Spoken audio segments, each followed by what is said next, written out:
سلام العائلة، مرحبا بكم في فيديو جديد. اليوم ما جيتش نهضر على أي حاجة، جيت نهضر على كيد نسى. كنعرفوا كاملين باللي الماء يغدر والشتا تغدر، ولكن المرة إلا حلفات فيك غير وجد راسك. اليوم جمعت لكم أغرب وأذكى قصص الانتقام اللي وصلتني في انستغرام، قصص حقيقية برضو فيها العيالات غدا يدهم ورجع حقهم بالدقة والصمت. قبل ما نبداو، اللي عندها شي قصة بغات تشاركها معنا بلا ما نذكر سميتها صيفطها ليا في الخاص. ودابا اجي نشوفوا اش دارت إيمان مع أمين. القصة واحد إيمان لقات ميساجات خطيبها أمين مع صاحبتها سناء ليلة العرس، خلات العرس يدوز عادي، وفي اللحظة اللي كيديروا الدورة والناس كيشوفوا الصور في الشاشة الكبيرة حطات سكرينات ديال الخيانة ديالهم، خلات العائلات يشوفوا كل شيء، وهزات ساكها وخرجت من القاعة وهي ضاحكة، وخلات أمين واحل مع باه ونتابوا. القصة الثانية، ليلى بغاو خوتها يخرجوا من دار الوالد باش يبيعوها ويقسموا الفلوس بلا ما يعطيوها حقها كامل. ليلى كانت ذكية، خلاتهم حتى صبغوا الدار، ركبوا ألومنيوم جديد وخسروا الزبابل ديال الفلوس باش يبيعوها غالية. ملي كملوا جبدات لهم عقد قديم ديال التنازل كان الوالد سناه ليها، وجرات عليهم بالشرطة في ليلة البرد، اللي حفر شي حفرة كيطيح فيها. القصة 3، سعاد عرفت راجلها رشيد كيجيب وحدة للدار ملي كتكون هي في الخدمة، ما واجهاتوش، مشات لقرعت الريحة الغالية ديالو وديال صاحبته ودارت فيهم زيت السردين اللي مجهز.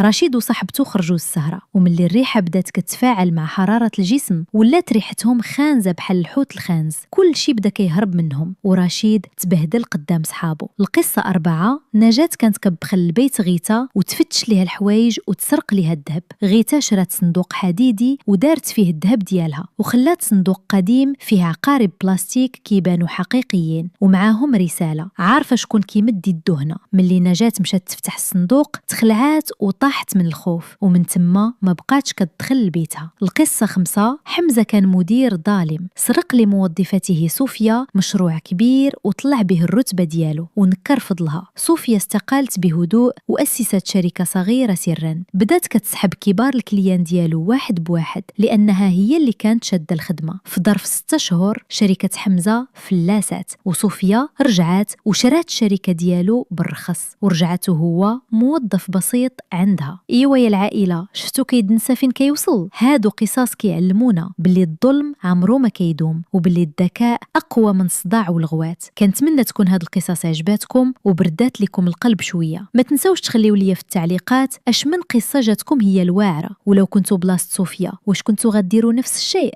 اللي عندها شي قصه بغات تفرغ قلبها، الانستغرام ديالي راه مفتوح. تهلاو في راسكم ونشوفكم في الفيديو الجاي. بسلامه.